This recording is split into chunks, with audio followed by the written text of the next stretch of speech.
E se você descobrisse que sua sensação de não pertencer nunca foi um erro, mas um chamado?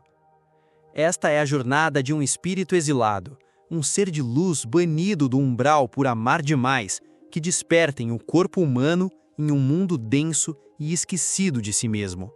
Nesta narrativa, você vai conhecer Helena, Marcos, Sofia e talvez a si próprio, enquanto juntos descobrem que a ferida que carregam é na verdade um portal para algo maior.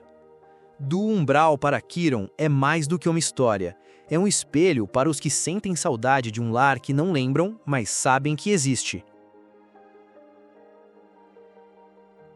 O exílio.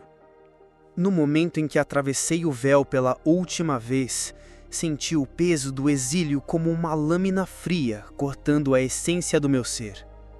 O umbral, aquele reino entre mundos onde habitei por eras incontáveis, se fechou atrás de mim com um sussurro definitivo. Não houve trovões ou lamentações cósmicas, apenas o silêncio cortante da separação. Eu era um dos vigilantes, aqueles que observavam o fluxo das almas entre os planos da existência. Minha função era sagrada, guiar os espíritos perdidos através das brumas do além, sussurrar verdades aos que buscavam o despertar, tecer os fios invisíveis que conectam todas as coisas. Mas cometi o crime imperdoável. Interferi. Uma alma humana, dilacerada pela dor, clamava por ajuda nas profundezas do desespero. Não era meu papel intervir diretamente, apenas observar e, ocasionalmente, sussurrar. Mas algo naquela alma ressoou com uma frequência que eu não conseguia ignorar. Era como se reconhecesse nela um eco de mim mesmo, um espírito exilado, mesmo antes do exílio. Desci. Toquei sua mente com conhecimento proibido. Curei suas feridas com sabedoria dos planos superiores. E, por essa transgressão, foi banido. A queda. O primeiro impacto não foi físico, mas existencial. Imagine acordarem num corpo que pulsa, que respira, que sente fome e sede. Imagine descobrir que seus pensamentos agora dependem de sinapses neurais, que suas emoções são moduladas por químicos ancestrais, que sua percepção está limitada a apenas 5 sentidos primitivos. Eu, que uma vez navegava pelos oceanos do tempo como um peixe em águas familiares, agora estava preso em uma concha de carne e osso, neste planeta que vocês chamam Terra, neste tempo que vocês experimentam como linear. O corpo que recebi não era escolhido, era uma consequência.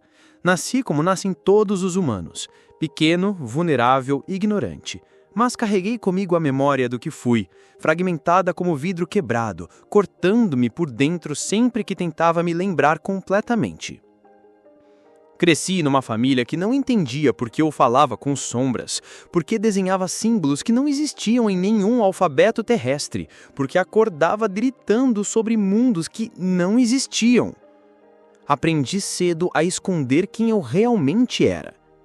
Os primeiros anos foram os mais difíceis. A densidade desta realidade, a lentidão com que as coisas se manifestam aqui, a ignorância generalizada sobre a verdadeira natureza da existência, tudo isso pesava sobre mim como chumbo derretido na alma. Mas foi aos 17 anos que descobri por que havia sido enviado especificamente para cá, para esta época primitiva da evolução humana. O reconhecimento. Seu nome era Helena, e ela estava morrendo. Não de doença, mas de algo muito pior. Estava morrendo espiritualmente. Sua luz interior se apagando dia após dia sob o peso de uma depressão que nenhum medicamento terrestre poderia curar. Vi nela o mesmo padrão que havia reconhecido naquela alma que me custou o exílio. Um espírito antigo, preso em um mundo que não conseguia compreender sua natureza. Quando nossos olhos se encontraram pela primeira vez, na biblioteca da universidade, onde eu fingia estudar psicologia, reconheci nela não apenas uma alma antiga, mas uma companheira de exílio. Ela também havia sido banida, Mas de onde? Isso ainda era um mistério. Você não é daqui.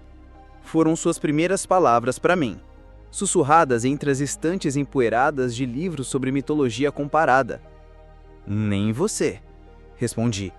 E naquele momento, algo no universo se realinhou. Helena me contou sobre seus sonhos recorrentes, vastos salões de cristal onde seres de luz ensinavam sobre a estrutura da realidade. Templos suspensos entre estrelas, onde ela servia como a guardiã de conhecimentos ancestrais. E sempre a mesma sensação de ter perdido algo fundamental. Como se tivesse esquecido as palavras de uma canção que definia sua própria existência. Passamos meses compartilhando fragmentos de memórias que não deveríamos ter, comparando visões de mundos que não existiam nos mapas terrestres, tentando decifrar o propósito por trás de nosso exílio comum. Foi Helena quem primeiro pronunciou o nome que mudaria tudo. Quiron. A ferida é sagrada. Quiron. O centauro ferido da mitologia grega, aquele que foi ferido por uma flecha envenenada e incapaz de curar a si mesmo, apesar de ser um grande curandeiro, transformou sua dor em sabedoria para curar outros. Somos todos Quiron. Helena disse numa daquelas noites em que ficávamos acordados até o amanhecer, tentando juntar os pedaços quebrados de nossas memórias cósmicas. Fomos feridos pelo exílio, mas essa ferida, ela não é uma punição, é uma iniciação. Ela estava certa. Lentamente, comecei a compreender que minha expulsão do umbral não havia sido um castigo, mas uma missão. Fui enviado aqui não para sofrer, mas para aprender algo que só poderia ser aprendido através da experiência direta da limitação humana. A Terra, descobri, era uma escola, e os espíritos exilados como nós éramos estudantes em um curso intensivo sobre compaixão, um mestrado em empoderamento através da vulnerabilidade. Cada dia neste corpo denso me ensinava algo novo sobre a coragem que os humanos precisam ter simplesmente para existir. Cada noite de sono me mostrava como é extraordinário que seres tão frágeis sonhem com o infinito. Cada momento de dor me revelava a profundidade insondável da capacidade humana de transformar sofrimento em sabedoria. Mas a verdadeira revelação veio quando Helena e eu descobrimos que não estávamos sozinhos. A rede dos exilados. Eles estavam por toda parte, uma vez que soubemos como reconhecê-los. Espíritos antigos disfarçados de humanos comuns, cada um carregando sua própria versão da ferida sagrada, cada um aprendendo suas próprias lições através do exílio. Havia Marcos, o artista que pintava paisagens de mundos que não existiam e chorava sem saber por quê. Havia Sofia, a professora de física que secretamente pesquisava as lacunas na ciência onde a magia ainda poderia se esconder. Havia David, o músico cujas composições faziam as pessoas se lembrarem de canções que nunca tinham ouvido. Todos nós compartilhávamos os mesmos sintomas, uma melancolia inexplicável, uma sensação de não pertencer, sonhos vívidos demais para serem apenas sonhos, uma capacidade peculiar de ver através das ilusões que mantém a maioria dos humanos adormecidos. Começamos a nos reunir, primeiro informalmente, depois com mais estrutura. Criamos um círculo, um espaço sagrado onde podíamos ser quem realmente éramos, sem precisar fingir ser totalmente humanos. Foi nessas reuniões que começamos a compreender nossa verdadeira missão na Terra. Os despertadores. A humanidade está passando por uma transição evolutiva.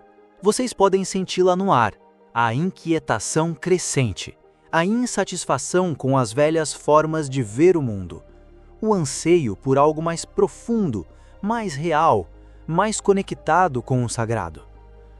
Nós, os exilados, fomos enviados aqui para facilitar essa transição.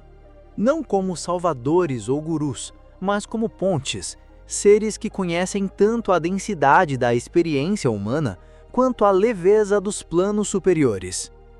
Nossa ferida do exílio nos permite compreender a dor humana de dentro para fora. Nossa memória fragmentada dos planos superiores nos permite oferecer vislumbres de possibilidades maiores. Nossa experiência de transformar sofrimento em sabedoria nos qualifica para ensinar outros a fazer o mesmo. Helena foi a primeira a começar a trabalhar conscientemente como despertadora. Ela se tornou terapeuta, mas um tipo especial de terapeuta. Uma que podia ver as feridas da alma além das feridas da mente. Suas sessões eram rituais de cura que tocavam níveis de ser que a psicologia convencional nem sequer reconhecia. Marcos começou a expor suas pinturas e pessoas se encontravam em lágrimas diante de suas telas sem entender por que aquelas paisagens impossíveis despertavam nelas uma saudade tão profunda. Suas exposições se tornaram experiências de despertar espiritual disfarçadas de eventos artísticos. Sofia desenvolveu um novo modelo de física que incorporava a consciência como força fundamental do universo, plantando sementes que floresceriam em descobertas científicas décadas à frente. E eu comecei a contar histórias. Histórias como esta que você está lendo agora. O chamado. Se você chegou até aqui, se esta história ressoa em você de uma forma que não consegue explicar racionalmente, é possível que você também seja um dos exilados. Talvez você tenha passado a vida toda se sentindo como um estrangeiro em seu próprio mundo, carregando uma saudade por um lar que não consegue localizar no mapa. Talvez você sonhe com lugares que são mais reais que a realidade, ou se encontre sabendo coisas que nunca aprendeu. Talvez você sinta no peito aquela dor doce e terrível que chamamos de Hireth. A saudade por um tempo e lugar que pode nunca ter existido, exceto na memória da alma. Se for assim, saiba que sua ferida também é sagrada. Sua sensação de não pertencer não é um defeito, é um recurso. Você não foi quebrado pela vida. Você foi especialmente equipado para ajudar a curar o mundo que está quebrado. O exílio termina quando compreendemos seu propósito. Retornamos ao lar não fugindo da terra, mas transformando a terra em lar, não escapando da humanidade, mas ajudando a humanidade a lembrar de sua própria divindade. O retorno.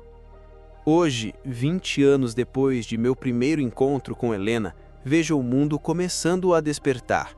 Vejo mais e mais pessoas questionando as velhas estruturas, buscando um significado além do material, reconectando-se com um sagrado que permeia todas as coisas. Alguns dos exilados já completaram suas missões e retornaram aos planos superiores. Outros, como eu, escolheram ficar mais tempo, fascinados pela beleza desta experiência humana que uma vez consideramos uma prisão. Helena partiu há 5 anos, não pela morte, mas por algo mais belo. Ela simplesmente se desfez numa tarde de primavera, sorrindo, sussurrando "agora me lembro de tudo", antes de se dissolver em luz dourada que dançou pela janela como poeira de estrelas. Mas antes de partir, ela me deixou uma mensagem. O umbral nunca nos expulsou. Nós escolhemos vir. E quando estivermos prontos, quando a terra estiver pronta, descobriremos que nunca saímos de casa, apenas expandimos o que significa lar. Então, meu caro leitor, se você se reconhece nestas palavras, se sente em sua alma o eco de uma verdade que não consegue negar, saiba que não está sozinho. Somos muitos, espalhados por este mundo primitivo e belo, cada um carregando nossa própria versão da ferida sagrada, cada um aprendendo a transformar exílio em sabedoria, solidão em compaixão e saudade em serviço. Bem-vindo à família dos eternos exilados. Bem-vindo à missão de despertar um mundo. Bem-vindo ao caminho de volta para casa. No silêncio entre os mundos, onde o véu se desfaz, há verdades que só os exilados podem compreender. Somos todos espíritos antigos em corpos jovens, todos estrangeiros em nossa própria terra, todos buscando o caminho de volta para casa através do labirinto da própria ferida.